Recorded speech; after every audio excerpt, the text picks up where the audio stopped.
What's up guys, Artem MMA Analysis here, going to be talking about UFC 273 in this video, going to be making my predictions and going to be breaking down some fights. I'm really looking forward to it. I think that we've got three huge fights at the top of the pay-per-view. Alexander Volkanovski versus Chan Sung-Jung, Aljamain versus Piera, and Gilbert versus Khamzat Chimaev. And then after that, man, we've got a decent prelims and a decent, the last couple of fights on the main card are yet to kind of be announced, but I think it's still going to be a great card anyway. Not going to waste too much time on the intro, let's get straight into the fight. Now, if we look at what Tapology has listed at the first fight of the night, we've got Julio Arce taking on the debuting Daniel Santos. And to be honest with you guys, I'm actually a little bit confused with how long Daniel Santos has actually been signed to the UFC.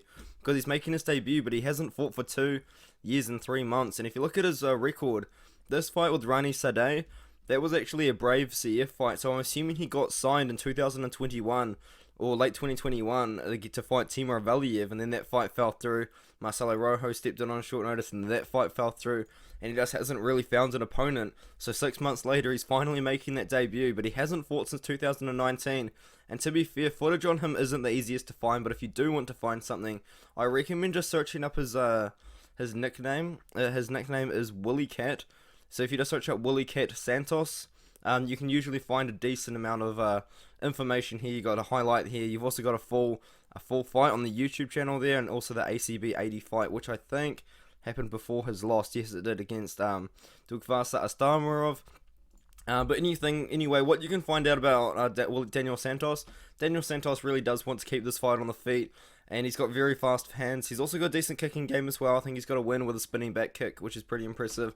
But Julio Arce is not like the easiest debut to have coming up, man. Like Julio Arce, he may be 2-3 in his last 5, but you got to look at the level of competition this guy's been fighting. Song Yadong, which we now know is just so good. I think he's top 10 in the bantamweight division right now. Hakeem Dawodu split decision. That's not a bad loss. Shaman Moraes. He's also got a win over Daniel Tamer, Dan Ige as well, which is pretty. It's aging pretty well. Same as the win over Julian Erosa. Andre Ewell's not in the UFC anymore, but he did get a finish over him, which is pretty good. I have seen comments like Julio Arce, doesn't have the strongest chin in the world.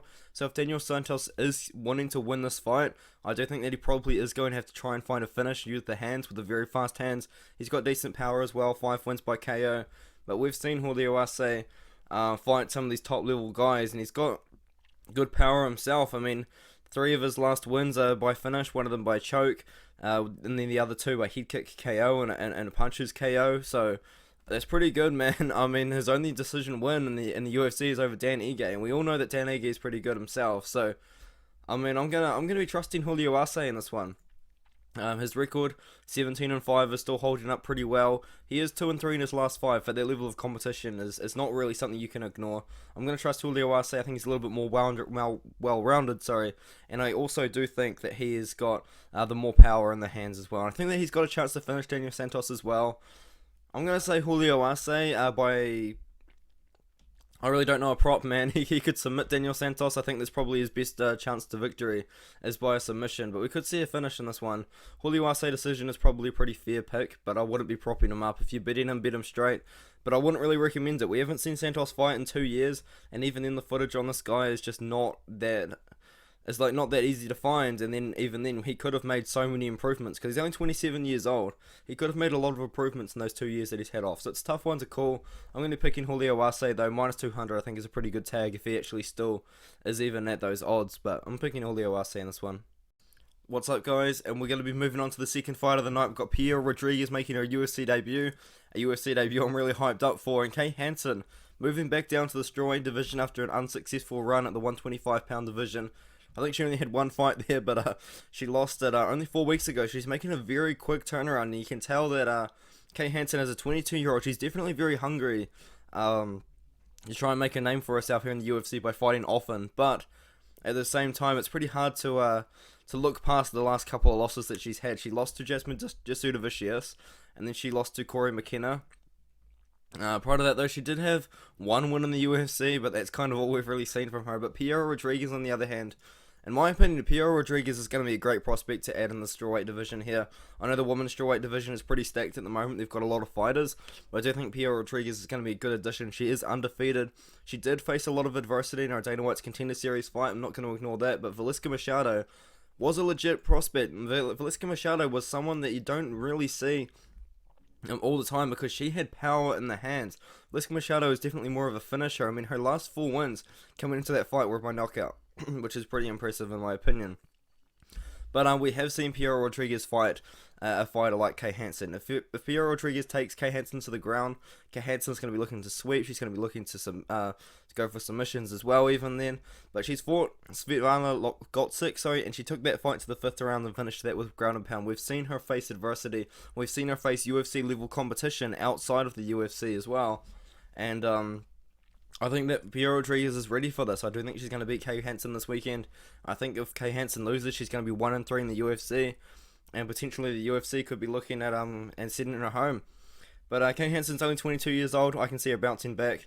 But she's got a good wrestling base. I think Piera Rodriguez is definitely going to get taken down at least once in this fight. But I do think if she does get taken down, she's going to find her way back up to the feet. And if the fight does stay on the feet, I think Piera Rodriguez is pretty well rounded. She's got good stand up herself. And but she's going to be looking for the takedowns as well. She's going to be looking for the takedowns for the ground and pound. She's going to be looking to try and cancel out Kay Hansen's grappling herself. Who once again I said Kay Hansen does have a great grappling game. She does have great wrestling as well. But Piera Rodriguez, I think she's just more well-rounded. She's 7-0. She's got that momentum going. Kay Hansen is potentially fighting for a job. And there's a lot of pressure to have on your back, man. I'm picking Piera Rodriguez to win. I think she opened as the underdog. So shout out to anyone that got her as the underdog. I think she's a slight favourite now. But I'll be picking Piera Rodriguez to win. I'm picking a hard-fought decision or even a late KO. Or a late TKO. I think this is going to be a great fight for Piera Rodriguez, and I think that she's going to win her UFC debut, which unfortunately you can't really say for a lot of Dana White's Contender Series 2021 fighters, but I'm picking Piera Rodriguez to win this one. She doesn't have as much experience as Kay Hansen. Kay Hansen very experienced inside and outside of the UFC, but Piera Rodriguez, I think she's going to show off like her level of competition. You know, she has fought good competition outside the UFC. Not really prior to the Svetlana Gotsik, but Svetlana Gotsik, in my opinion, is a UFC level fighter. So that's a great win to have. And she also beat Velasquez Machado, who once again, I think if she won the fight, the UFC would have signed her as well. So I think this is a great fight for Piera, and I'm going to be picking her to win. And now if we move into a very interesting fight, we've got Anthony Hernandez fighting Josh Fremd. This was meant to be Anthony Hernandez versus Dricus du Plessis, and then Dricus du Plessis kind of bailed out on Hernandez to fight Gastelum, and then Gastelum kind of pulled out. But now we've got Josh Fremd. I know that Josh Fremd is like the Nelk Boys fighter. I don't know what it's called, but he won the Nelk Boys fighter on the FAC card. I don't know if he accepted it or something, but there's a weird situation with that. But anyway, Josh Fremd, he's a pretty good fighter. He's got 4 wins by KO, 3 wins by submission. And I think all 3 of those wins by submission are actually in the second round. So it kind of seems to go like if he doesn't really get the KO on the first round, he's going to be looking for a submission on the second round or something like that. One thing I did notice though, Josh Fremd is very tall for a middleweight, man. He's a lot taller than I thought he was. He's 6'4" with a 76.5-inch reach. Not too much of a reach advantage over Fluffy Hernandez here, but I think that he's actually a good enough striker to utilize that. Josh Fremd, he's a counter striker really. He likes to play a lot with the hands, and he's also sometimes even when he's striking, he has his hands down quite low, almost like Corey Sandhagen sort of fights if you recognize him, a top 5 fighter at bantamweight. So Josh Fremd, I think he's going to have the striking advantage over Anthony Hernandez, and I also think he's going to have the power advantage over Anthony Hernandez. But I think where there's a bit of a difference is actually Anthony Hernandez grappling. I know he did get the submission over Rodolfo Vieira, but that was a submission win over Vera Gassed out Rodolfo Vieira, which actually does kind of tend to keep looking pretty good. I mean, that was a multiple-time Brazilian Jiu-Jitsu world champion, black belt. Anthony Hernandez got the submission over him. Great for him, one of the submissions of the year, to be honest. And then he also submitted Junyon Park, which I think is a great win to have on your record as well. But prior to that, he did lose to Marcus Perez by submission, and he did lose to Kevin Holland by TKO. So Josh Fremd definitely has an opportunity to get a win here. He's taken the fight on short notice though, so I'm not 100% sure on how his cardio is going to hold up here, but I'm pretty sure he's probably going to be ready. I mean, he won the Nelk Boys fighter thing, so I think ever since then he's got the UFC contract and he will be training. But this is a big opportunity on a big stage on the UFC 273 pay-per-view card. I think Anthony Hernandez is going to have the grappling advantage. Josh Fremd does have good grappling, but that's more so when he's on top. When he's on bottom, he does struggle a little bit more, in my opinion. His one loss in his last few fights was actually to Gregory Rodriguez as well. And we know Gregory Rodriguez is pretty good. I think he went on like a 3-fight 2 or 3 fight win streak in the UFC before losing to Armin Petrosian. And once again, if we look at his record here, he does have decent power and he does finish a lot of his fights inside the first round by KO. So shout out to him, man. He's also got that very high level, that very big height advantage as well of 4 inches. So he's actually a very big guy for the middleweight division. But I'm picking Anthony Hernandez here. I'm picking Anthony Hernandez by a submission. I think that, or even a decision, sorry, as well. I think if he can dictate the grappling over Josh Fremd, I think that's kind of where he's going to get the fight won. For Fremd, I do agree that his path to victory is by KO on the feet, but I think Hernandez is going to have the good enough fight IQ to get the fight to the ground and get a submission. This is a much better fight for Fluffy Hernandez than Dricus du Plessis, so shout out to Hernandez. I'm trusting him to get a submission win in this fight here, or a decision win by controlling the grappling as well. And now the next fight I'm going to be talking about is Aleksei OLeinik versus Vanderaa.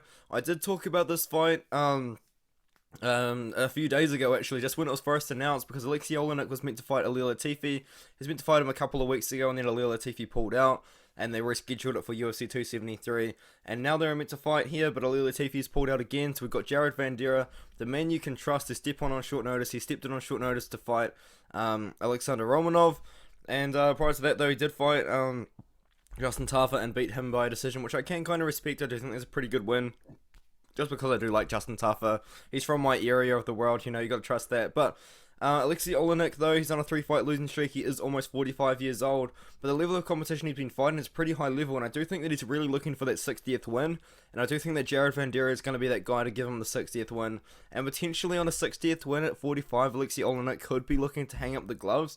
One thing I am going to be noting, though, is it's going to be a big size disadvantage for OLeinik in this one. He's going to be weighing in about 230 pounds or so. Vanderaa, it seems like he might even be cutting to make 265 pounds. He's a massive guy. He's 6'4" with an 80-inch reach, but he also does have decent cardio as well. That's sort of the thing with Vanderaa. He doesn't really have the greatest striking in the world. He doesn't really have the greatest grappling in the world, but he does have pretty decent cardio for a heavyweight, really. And I do think as soon as Aleksei OLeinik gets the takedown, I think that Vanderaa, I don't think he's going to be able to put up with Aleksei OLeinik on the ground. Aleksei OLeinik has 46 submission victories, and he's also got 2 Ezekiel chokes inside the UFC, and I think there's only ever been 3 of those happen inside the UFC, so that's pretty good. In his last fight, he fought Sergey Spivak. He didn't look incredible, but he didn't look like too bad either. I think they actually have a very similar opponent here. Sergey Spivak destroyed Vanderaa, and a 45-year-old, 44-year-old Aleksei OLeinik managed to hang in there with a younger Sergey Spivak, so you can respect that. Prior to that, he did get knocked out by Chris Dalkaus, who is now a top 10 heavyweight. I think he's still a top 10 heavyweight, and then he lost to Derek Lewis, who is like a top 5, top 10 heavyweight right now, so that's not a bad loss to have, really. And prior to that, he submitted Maurice Green and beat Fabricio Verdum. So I think it's about time Aleksei OLeinik gets a win. I do think Vanderaa is the kind of guy to give him the win here. But Vanderaa is going to be game. I just don't think he's going to be able to put up with the ground game of Aleksei OLeinik. And even on the feet, Aleksei OLeinik didn't really look too lost with Sergey Spivak, but we all know that Sergey Spivak's striking isn't really the greatest in the world either. So I'm going to pick OLeinik by submission here. I think he's probably going to get that submission in the first or the second round. I think as soon as he gets the takedown, he's going to be looking for it. And I think we're going to see OLeinik get his 60th win, so good for him. And looking forward to this fight as well, to be honest. I think it's actually a more exciting fight than the Latifi fight. There might be a controversial opinion, but that's genuinely how I see it. So good for Vanderaa, man. Good for him. I do think that he could potentially be fighting for his job here. He did beat Harry Hunsucker in the Contender Series, but now he's gone 1-3 in the UFC. I think if he goes 1-4, even on a short notice, I don't think it's going to be the best look for him. I think maybe the UFC would give him one more shot, but unfortunately, just fighting on short notice and losing is probably not really enough to keep you in the UFC. So Vanderaa definitely looking for a win here, but I'm trusting Aleksei OLeinik to use his ground game to get the submission. And in this next fight, I'm looking forward to it, man. We've got Vinc Pichel fighting Mark Madsen. This is a tough fight to call. I will be honest, I think it's very close. I do like Mark Madsen as the underdog here, but it's definitely not a fight that I'm going to be throwing money at for sure. So what I see in this fight here is Vinc Pichel, a definite striking advantage. He outstruck Austin Hubbard in his last one. In fact, it was kind of a weird fight where Austin Hubbard actually landed 4 takedowns on Vinc Pichel, and Vinc Pichel landed 0 for 4, but he still ended up getting the 30-27 decision based on control and outlanding Austin Hubbard there. So he's definitely got kind of the fight IQ to fight on the feet if he wants to, or if he even has to as well, and also take the fight to the ground. as well if he wants to. He did get ragdolled by Gregor Gillespie, which isn't really that long ago. It was about 4 years ago.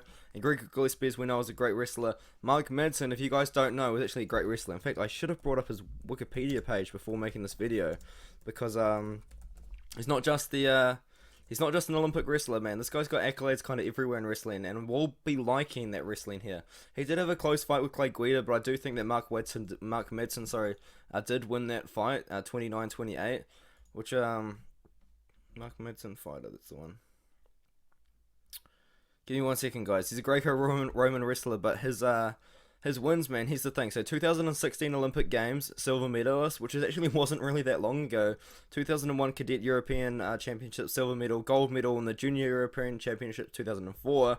And then the World Championship, silver medal in 2015, 2005, 2007, 2009, and 2006. A bronze medal then. So, but this guy has kind of won like a lot of like decent wrestling tournaments where he's got like silver medals in those. So he's definitely a good wrestler. He's a competent wrestler. He's an Olympic level wrestler in Greco-Roman. He's also won, like, you know, outside of the Olympics as well, big titles and stuff. But Vinc Pichel, man, he's 39 years old, which is kind of what concerns me. If Vinc Pichel was like 5 years younger, I would be picking him to win this fight. This is a fight between two of the older guys in the lightweight division. Two of the older guys that actually happen to be on the edge of the top 15 as well, which I guess is kind of strange. But Vinc Pichel, he put on a good performance against Austin Hubbard in that one, in a fight which I actually did pick Austin Hubbard to win. I probably shouldn't have, obviously, but I did. And then the winner of Jim Miller is actually aging pretty well too. So Mark Madsen here also beat Austin Hubbard as well. And prior to that, though, he was fighting pretty decent levels of competition as well. So I'm picking Mark Madsen. I'm picking the Olympian to win this fight by decision. I like him as the underdog, but I do understand why he's the underdog, because Vinc Pichel is a lot more well-rounded. But when it comes to just the wrestling, I will be picking Mark Madsen, and we have seen Vinc Pichel out-wrestled by a better a wrestler before. I mean, in the Gregor Gillespie fight, Gregor Gillespie in 2 rounds landed 7 of 9 takedowns, and Vinc Pichel wasn't able to land one. So, I mean, it's different matchup, definitely a different matchup, but I am going to be picking Mark Madsen to out-wrestle Vinc Pichel on this one here. Close fight, though. It really will be a closer fight. I think Vinc Pichel is going to be looking to keep the fight on the feet, and I think Mark Madsen is going to be looking to utilize his wrestling up against the cage, grab some takedowns as well. So I'm picking Mark Madsen here in a close fight, but a fight I'm looking forward to. And in the next fight, man, I'm really looking forward to this one as well. We've got Mickey Gall fighting Mike Malott. Two guys which I think have, in like a weird way, like underrated careers. I actually do believe that Mickey Gall has a very strange career that no one's really talking about. This guy was signed to the UFC at 1-0 after beating, I think another debuting guy or something like that, and he called out his shot. He wanted to fight CM Punk, and then he fought Mike Jackson, one of the greatest of all time, the man that is making his return very soon, actually. And then he fought CM Punk, and then he fought Sage Northcutt. Like, this is a guy that has been in the UFC since he was 1-0, which is definitely something that I want to point out. I mean, like, that's pretty impressive. But since then, unfortunately, he hasn't had the greatest run. The win of Sage Northcutt, I feel like that was when his hype was at the highest. Then he fought Randy Brown and lost to him. He beat George Sullivan, and now he's kind of gone win and lost since then. He lost to Mike Piera in a fight which I guess was kind of hyped up as well. Beat Jordan Williams, who gave Garry some problems, so I guess that's pretty cool as well. But I mean, the loss to Alex Morono doesn't even look that bad either. But I do think that, unfortunately, for Mickey Gall here, I think he's going to snap his win-loss streak. I am picking Mike Malott to win this fight here, but I thought I'll just bring that up. Like, it's so interesting that Mickey Gall has been fighting the UFC since he was 1-0.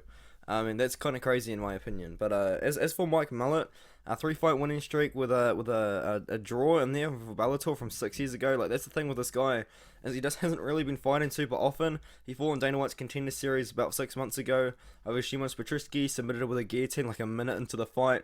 Obviously got the contract from that. I mean, he was undefeated at the time. I think a lot of people were picking Malott to win, but a decent amount of people were picking Petr to win as well. And he's also got that win over Solomon Renfro, which is a very exciting fighter, and I think that he also fought in Dana White's Contender Series last year as well.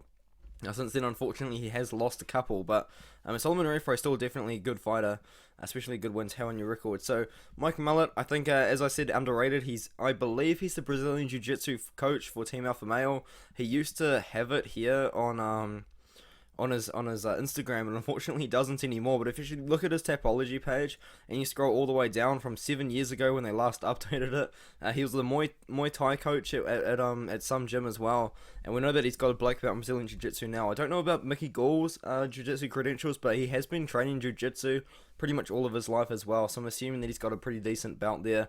This is going to be a grapplers match, it's going to be a Jiu-Jitsu match, and I feel like these guys are going to be trying to get the fight to the ground. I think they're going to be trying to lock up subs.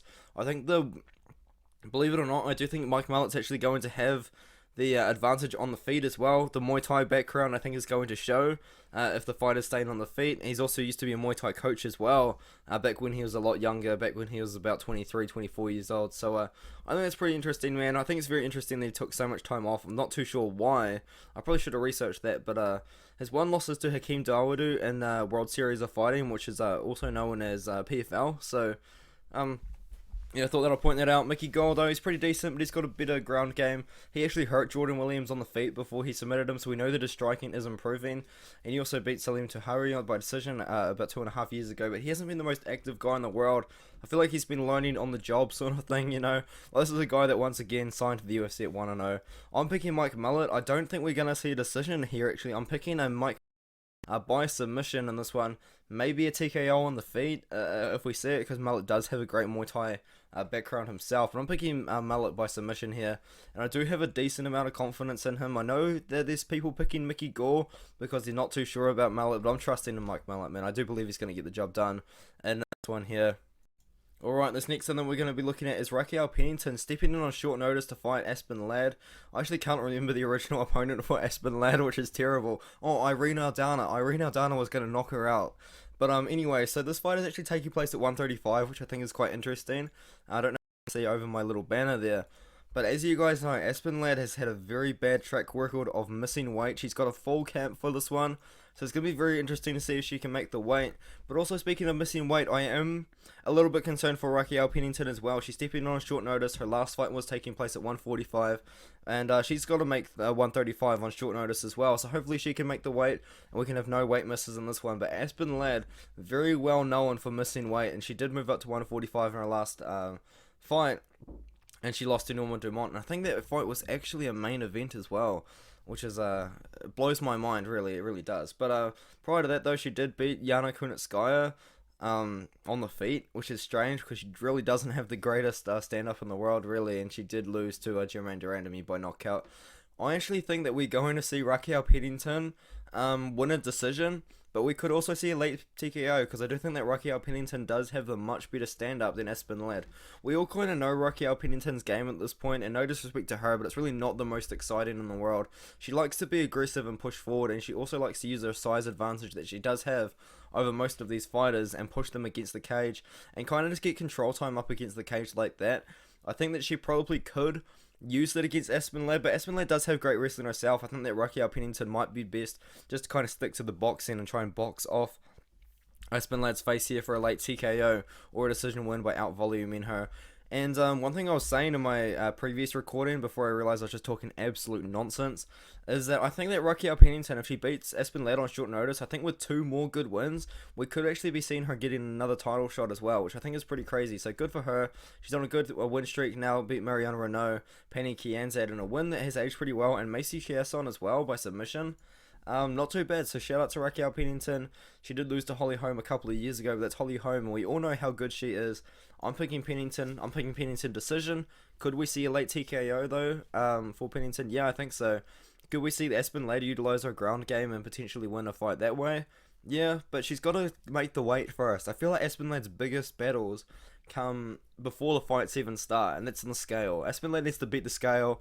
The odds for Aspen Ladd beating the scale are sitting at major plus money right now. I think that the scale has got a good chance of beating Aspen Ladd. I think she might miss the weight, man. I know it sounds disrespectful, but Aspen Ladd just has not been making weight recently, so I thought I'd point that one out. Let's go with Raquel Pennington. I think she's going to win the fight.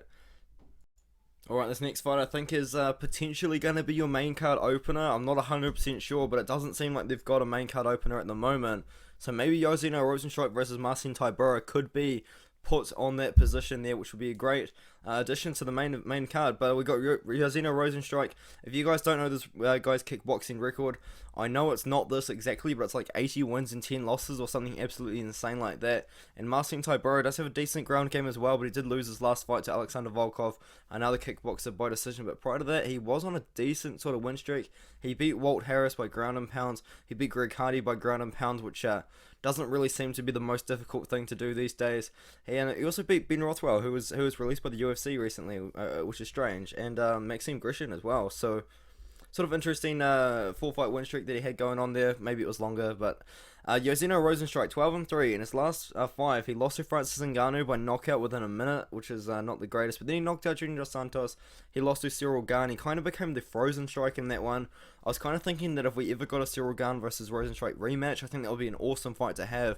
Two very experienced kickboxers. Unfortunately, the first one we had, Rozenstruik didn't really show up too much, didn't really throw, and he knocked out Augusto Sakai in the first round, lost to Curtis Blades by decision, and once again almost sort of became the frozen strike in that one. He seemed to be scared of the takedown, really, and I think that Marcin Tybura is also going to be looking for that takedown. Well, Marcin Tybura is going to be looking for the takedown, the ground and pound, but I'm going to be trusting Jairzinho Rozenstruik's ability to get the fight to the feet and stay on the feet. Hopefully we can see a better takedown defense from this one. I think that Marcin Tybura isn't as great of a wrestler as Curtis Blades is, and we saw that Curtis Blades also has got great boxing in his last fight as well.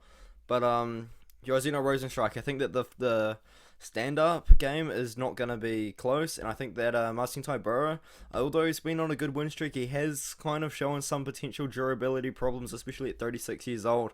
We could see that chin checked. I think Jairzinho Rozenstruik might be that guy to do it, and I'm picking Rozenstruik to win by KO, man. He's got power in the hands. He does seem to sometimes become the frozen strike. Sometimes he doesn't show up, and I will admit that is of some concern to me. But at one point, this guy was 10-0 in his MMA career in the UFC. So I like that, man. I'm picking Rozenstruik by KO. I do think he's going to beat a guy like Tybura, and I do think that he has the ability to beat a guy like Marcin Tybura. Although Tybura is going to be looking for the takedown, I just don't think he's really going to be enough to beat a guy like Rozenstruik and get a guy like Rozenstruik to the ground and control him and kind of do his own thing. I think Rozenstruik's going to have good takedown defense. He's going to be hurting Tybura with his striking, man. Like this guy's striking is great. It really is. Unfortunately, he never really showed it off against Cyril Gane. But Rozenstruik likes to control the octagon. He likes to control the cage, and he likes to inflict his sort of will and land his strikes. I think we potentially could see a Rozenstruik knockout. I'm going to pick it in the first round. I'm just going to do it. I'm going to pick out first round knockout for Rozenstruik. Alright, let's get into the next one. We've got Garry making his next fight in the UFC. This is his second fight in the UFC after beating Jordan Williams by first round knockout. And a fight that he was losing, man. And that's what I'm going to be talking about here today. I think Darian Weeks on full camp is a live dog. He's a live dog on this fight, guys. He came into the UFC at 5-0. He's meant to fight Dana White's Contender Series. I think he was meant to fight Josh Quinlan, but unfortunately, I think he pulled out of that fight there. But he still got the call up on short notice to fight Bryan Barberena, and he fought him on short notice. And in my opinion, man, like he put on a pretty good performance. In fact, a lot of people actually do sort of argue that there's a chance of Darian Weeks actually beat Bryan Barberena on short notice, which is a very good sort of fight. In Garry, though, I think the UFC threw him up against Jordan Williams, expecting him to destroy Jordan Williams. Jordan Williams had a lot of success in that kind of fight on the feet as well. So I think now they're kind of giving him Darian Weeks, thinking that Darian Weeks is going to be an easier level of competition, but Darian Weeks is a live dog, man. He's so live to win this fight. But I'm going to be picking Garry, and I am picking Garry to win the fight. But I do think that the odds here are a little bit scary because I think that there's just so much hype behind the name Garry that people are putting money down, and it's made the line a lot wider than what I would expect it to be. So, like, kind of, I'm not really saying to throw down on Weeks, but I'm just saying like $10 on Weeks is going to return you a lot more than $10 on Garry. I mean, yes, you may lose $10, but I'm saying, man, you could get some money too out of it. And then that's all I'm saying. But Darian Weeks, man, I like Weeks. Even if you look at his UFC stats, I think he actually outlanded Bryan Barberena in his last fight. And he also took him down like 3 times for a decent amount of control time as well in his in his 15-minute fight there. As for Garry, though, as I was saying, he was losing to yeah, that's the thing. He outlanded Bryan Barberena and took him down 4 times, and he still managed to lose a decision, which is pretty interesting, man. I guess the fight was just pretty close, but hey, there is definitely an an argument to be made that Darian Weeks did win this fight. But he threw 200 strikes on a short notice. So you know he's got cardio. He's got cardio to fight 3 rounds if he needs to. Jordan Williams was outlanding in Garry before he knocked him out at the very end of the first round. So I guess that's kind of cool. But that's Jordan Williams. Like, no real disrespect to Jordan Williams. Like, I do respect him, but he is... Jordan Williams doesn't really have the good chin, and he is a diabetic as well. So unfortunately for him, he kind of does fight a lot of battles outside of the cage as well. So that win doesn't look too good. But prior to that, though, he looked awesome on Cage Warriors. He beat him by decision. He knocked out Rustem Akman, who's actually a very good a European fighter as well. And yeah, prior to that, he's looking pretty good in Cage Warriors. The UFC have signed him at only 24 years old, obviously expecting him to become a big name. But he's got to get over Darian Weeks first. I am picking Ian Garry to win by KO.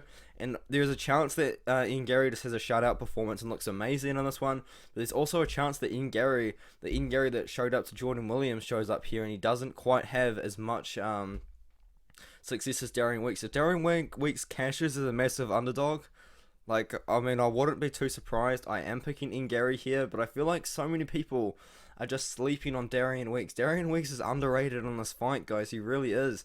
He may not have the highest level of competition outside of the UFC. I mean, the Dustin Parrish, win doesn't really look too bad now in 8-3. The Brian Barberena fight as well, I think, is where you've got to put the most stock. You know, he hasn't really fought the highest level of competition outside of the UFC, but that Brian Barberena fight, hey man, like, short notice, and he showed up. He really showed up. So if you can kind of base those two sort of performances together, Darian Weeks has got a shot at winning this fight. But I'm picking in Garry as a big favourite here.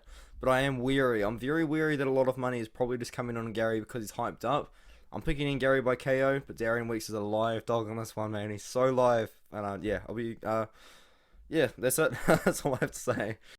What's up, guys? Artem MMA Analysis here. I'm gonna be picking Tecia Torres, man. I've flipped my pick on this one. I was actually originally picking Mackenzie Dern, but now I'm picking Tecia Torres. I feel like Tecia Torres is, once again, too small for the weight class. I think she would find success at a 105-pound division, but I just don't really trust Mackenzie Dern's ability to get the fight to the ground.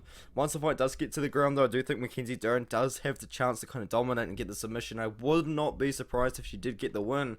But you got to look at the level of competition Tecia Torres has lost to, man.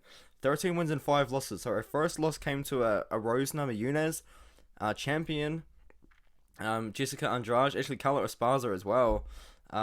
Jessica Andrade, champion, Joanna Jędrzejczyk, champion, Weili Zhang, champion, Marina Rodriguez, next title contender potentially. So the level of competition that Tecia Torres has fought is very underrated in my opinion. Unfortunately, she did go on a 4-fight losing streak, but that was to some elite level competition there. So I do respect Tecia Torres for that. She has bounced back and looked pretty good. She beat Angela Hill by decision.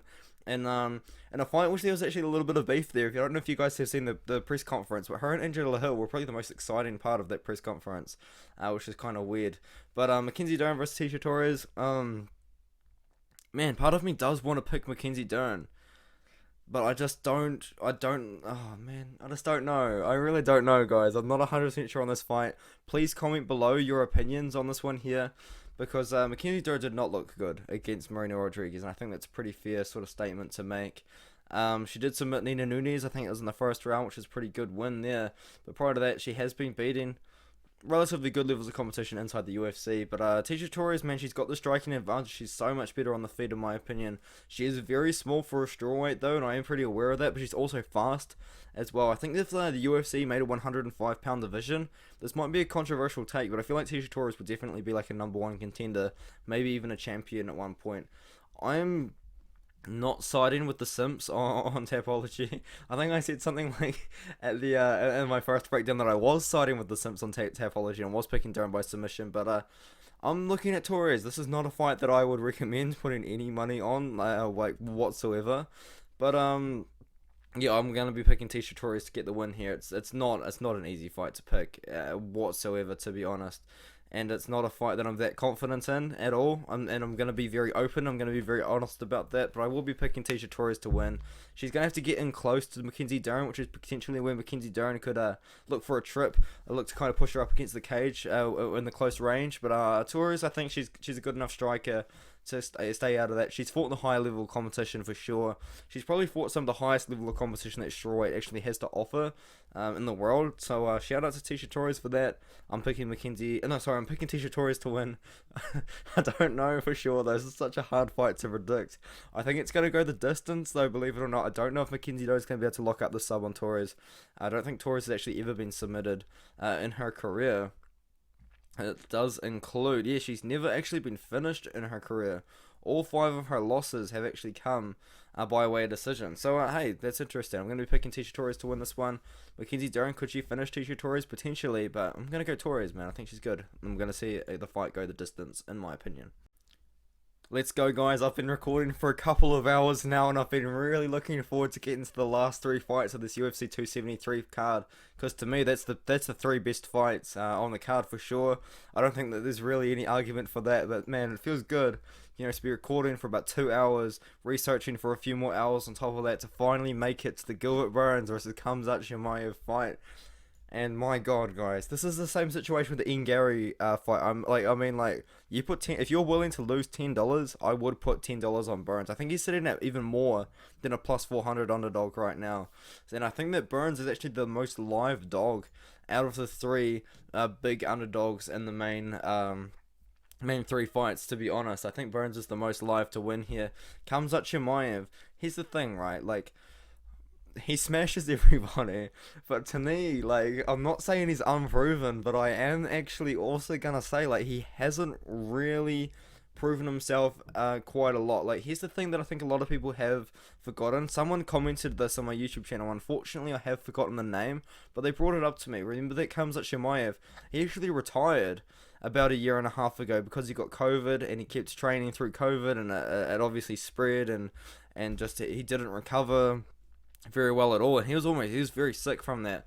So we don't know, like, has he made a full recovery from that? I mean, so far it seems like he has. He smoked Li Jingliang, but this guy, at the same time, like, you know, like, there's still kind of cause for concern on that sort of level, I guess you could say. But he once again still hasn't really proven himself against the best. What he has proven though is that he can smash everybody, and one thing he has also proven to me is that he's got absolutely insane knockout power when he knocked out Gerald Meerschaert in about 20 seconds in the middleweight division. Like, that's the thing with Khamzat Chimaev. This guy is huge. He's a middleweight, but he manages to cut down to 170. Gilbert Burns, he's a lightweight that just doesn't want to cut weight anymore, and that kind of is what it is. He's almost 36 years old. He's 5'10". Yeah, he found a lot of success in the 170 pound division for sure.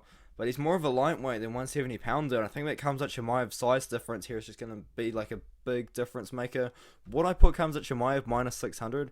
Absolutely not, because I do think Burns is live for the submission. Like, you watch the Wellington Turman Misha Serkinov fight. Wellington Turman was on the ground. Misha Serkinov was kind of throwing down a decent amount of ground and pound, and then Wellington Turman just managed to lock up an armbar or a submission just straight off his back like that. Gilbert Burns has the jiu-jitsu to do that, and I think that we could see that. But his win over Stephen Thompson, not the greatest win. Like, it was a good win. Stephen Thompson's a good win to have on your record, but it wasn't really the greatest win. Like, he kind of used some wrestling to do that. He didn't manage to submit the striker and Stephen Thompson, so I guess maybe you could say, like, if you can't submit Stephen Thompson, maybe you can't submit Khamzat Chimaev. Hey man, I think if Khamzat wins this fight, he's gonna have to fight Usman. He seems to be wanting to fight Covington, which I think would be like a real test, like wrestler versus wrestler. Who's the better wrestler, Covington or Chimaev? I think that would be a real test, but I don't know if Covington's gonna want it. You know, that could be a that could actually be a main event of a pay per view though, because both guys are big enough names for sure to do it. But Usman, I mean, like, Usman knocked him out with a jab. Khamzat Chimaev knocked out Gerald Meerschaert, who's a heavyweight, on a 3-fight win streak right now. I think Khamzat Chimaev on the feet is going to have the power advantage. Burns is definitely good on the feet, but he just didn't really show the best chin against Usman whatsoever. Khamzat Chimaev, I think he's working on a striking. He's been training in Thailand for a little bit, working on his kickboxing. He was also training with Darian, who we know is a great striker as well. So we know his striking is probably going to be getting better. He's probably still got that insane power as well. I'm going to pick Khamzat Chimaev to smoke Gilbert Burns on the feet. But I think on the ground, that's where things are going to get very interesting. But we're got to trust that Khamzat Chimaev will be able to keep the fight on the feet for that knockout. I'm picking Chimaev by knockout. I don't think he's going to submit a guy as good as Burns on the ground. But if he does, that would be a real statement. I'm picking Khamzat Chimaev, and I'm picking him by knockout. on the feet. I just don't really trust Burns' chin, and I don't think he's going to be able to get Khamzat Chimaev to the ground. Like, Gilbert Burns is 5'10". He's going to be a lot smaller than Khamzat Chimaev, who's 6'2". And once again, like as I said, Burns is a lightweight that just doesn't really want to cut weight anymore to me. So, I mean, and also Dan Hooker knocked out Burns, so I don't really see why Khamzat Chimaev couldn't as well. So, I'm going to be picking Khamzat Chimaev to win by knockout. Alright, we've got Aljamain Sterling versus Petr the rematch. I mean, Aljamain Sterling's been meaning to kind of fight Petr for about a year now, I guess, for the rematch, but unfortunately he's been having surgeries and all this sort of thing to, before we fight in Petr. And one thing about Petr is this guy's only 29 years old. I just realized, man, Petr really could become one of the greatest bantamweights ever if he manages to kind of keep this win streak that he's got going on. Like, he beat Jimmy Rivera, he beat Uriah Faber by knockout, and then he also beat Jose Aldo by that very late stoppage, in my opinion. He lost to Aljamain Sterling in a fight that he was starting to win. Aljamain Sterling, though, was looking good in the first couple of rounds for sure, and then he beat Corey Sandhagen in that amazing fight last year. One of the greatest fights that happened last year, in my opinion. Aljamain Sterling, I think he's going to have like the jiu-jitsu advantage, so if he wants to win over Petr, he has to get a submission. But a lot of money, I think, is coming on Petr because Petr was starting to take over. That's what Petr does. It's almost like he gives up the first round to make a read on his opponent, to make a read on what he did. Like, I feel like the Weasel broke down the Petr fight versus Corey Sandhagen very well, and in that you can actually see how high level both guys are in the striking department. Petr, a much better striker than Aljamain Sterling, in my opinion. But Aljamain Sterling, I think he's going to have like a grappling jiu-jitsu advantage. I think that if he wants to win this fight, he has to get the fight to the ground. He has to look for a submission. Like, he did submit Corey Sandhagen in 42 seconds. You can't really forget about that, and he has beaten good levels of competition prior to becoming the champion in a weird way that he did. I mean, it's just a strange one. I'm going to be picking Petr to knock out Aljamain Sterling probably in like the 3rd, 4th, or the 5th round, but I would not be surprised if we see Aljamain Sterling beat Petr. In the first fight, he really did try and overwhelm Petr because it's what he does. Petr, he makes the reads on his opponents, and Aljamain Sterling was trying to like overload Petr with information, let Petr not be able to make those reads really. But towards the end, he was starting to tire out, and Petr was starting to take over. If this fight is on the feet, I'm picking Petr 10 times out of 10. But if the fight gets to the ground, I think that Aljamain Sterling could definitely kind of prove some problems here, but I'm just going to be trusted in Petr. I mean, like, that's the thing with Aljamain Sterling. He's been having a lot of injuries recently. I guess you could kind of cause that for concern. Didn't he have, like, surgery on his neck or something? Kind of crazy like that, or was it a back surgery? One of the two. Like, he's had surgery in like, places I feel like that take a lot out of someone, especially, like, a fighter. So I'm really going to be trusting Aljamain Sterling to come in 100%, but that's the sort of thing, like, this guy, Aljamain Sterling, has been injured, you know, a neck injury, so neck surgery, like, you know, like, that's kind of scary stuff. So yeah, I'm gonna be picking Petr here. I do have once again, the odds I think are a little bit wide, but I think that's just a lot of people wanting Jan to win, people putting money on Jan because he was winning the second fight, or is about to start winning the second fight for sure. But Aljamain Sterling, I mean, he's a dog, man. He is a dog, and he will fight for your money. He's going to want to defend that belt. And if Aljamain Sterling does win, I actually would not be so surprised. And I think that would make the MMA community quite upset. I think it would be quite funny. But I will be picking Petr to win. I will be picking like a late TKO.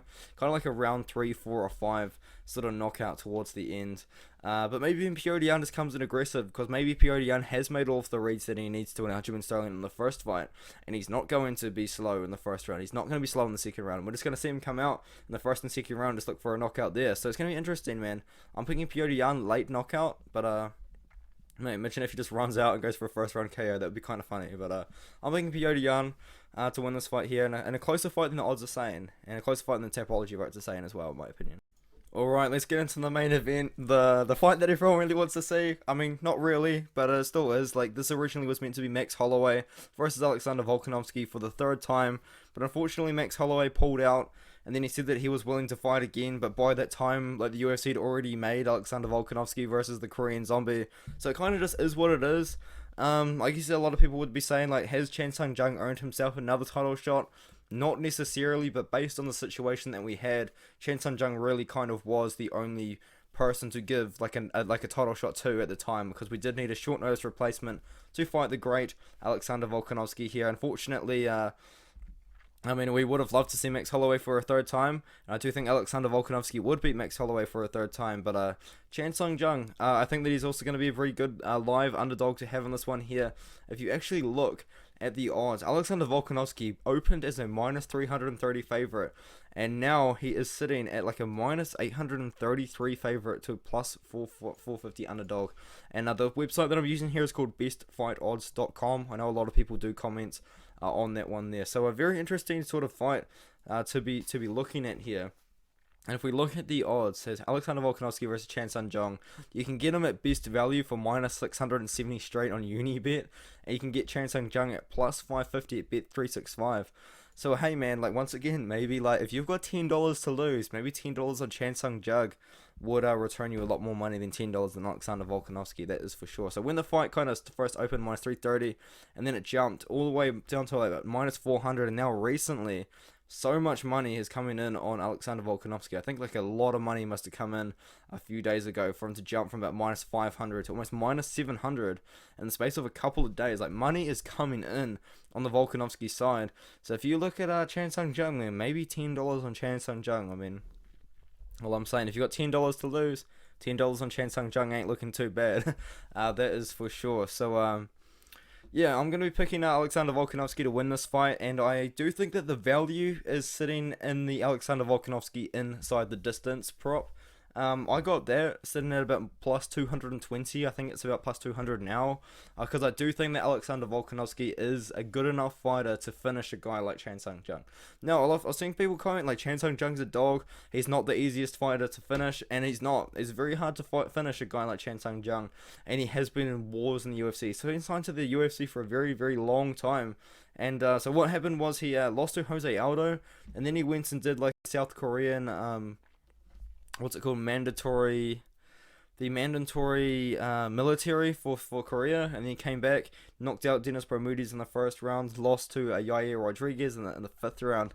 And a fight, you know, like that's just unfortunate. But then since then he's kind of been winning and losing. He did lose to short-haired Brian Ortega, which is worth noting. Alexander Volkanovski absolutely dominated Brian Ortega about 50-44, 50-43, absolute domination. But hey man, Chan Sung Jung has wins over Dustin Poirier. I mean, Mark Hominick as well, who was pretty good back in the day. But he's been in wars, man. He's fought Jose Aldo as well, been lost in the fourth round. Like this guy Chan Sung Jung, man, he's been around the block for sure, and he's fought a lot of good levels of competition. But so has Alexander Volkanovski.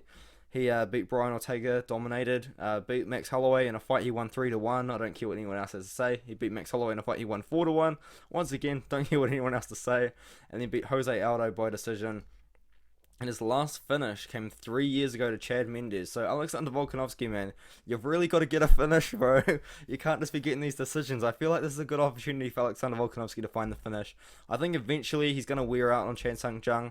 I do think Chan Sung Jung is a little bit outmatched in this one. Like his last win was over Dan Ige, where he used a little bit of wrestling, which is kind of interesting, you know. I think Alexander Volkanovski is one of the better, is one of the more well-rounded fighters in the entire UFC. He's shown that he's got good jiu-jitsu. He's shown that he's got good wrestling. He's shown that he's got great striking as well. The leg kicks as well in the first and second round. He's going to absolutely chop away at Chan Sung Jung's legs with those leg kicks for sure in the first couple of rounds. He's going to start working the body. He's going to start looking for a TKO later on the fight, but he's just going to be spending the first 3 rounds working the body, working the legs, and then he's going to work his way upstairs, and I feel like that's when he's going to get the finish over Chan Sung Jung. He's also got insane ground and pound as well, which he should have finished Brian Ortega with, because his stool had to lift him up after the end of the third round and drag him to his corner. That's actually a TKO win for Alexander Volkanovski, but the fight kept on going anyway. I'm picking Alexander Volkanovski to win this fight by TKO, ground and pound, or even just like a KO on the feet. No disrespect to Chan Sung Jung, but I just don't think that he hasn't really earned it as much as someone else like Max Holloway has. But at the time, man, this is all we had. This is all we had was Alexander Volkanovski versus Chan Sung Jung, or Alexander Volkanovski versus Yair Rodriguez even. But wouldn't really make sense to give Yair Rodriguez a title shot coming off a loss. So yeah, I'm picking Alexander Volkanovski to win the fight for sure. I think he's going to show up, and he is getting older, so he's going to have to start fighting more often if he wants to become one of the greatest featherweights of all time, because Jose Aldo had like 9 title defenses or something crazy like that. So Alexander Volkanovski, man, if you want to build that legacy, bro, you got to fight more often for sure. So yeah, I'm picking Alexander Volkanovski to win the fight. I'm looking forward to it, and I think it's going to be a great fight. I really do.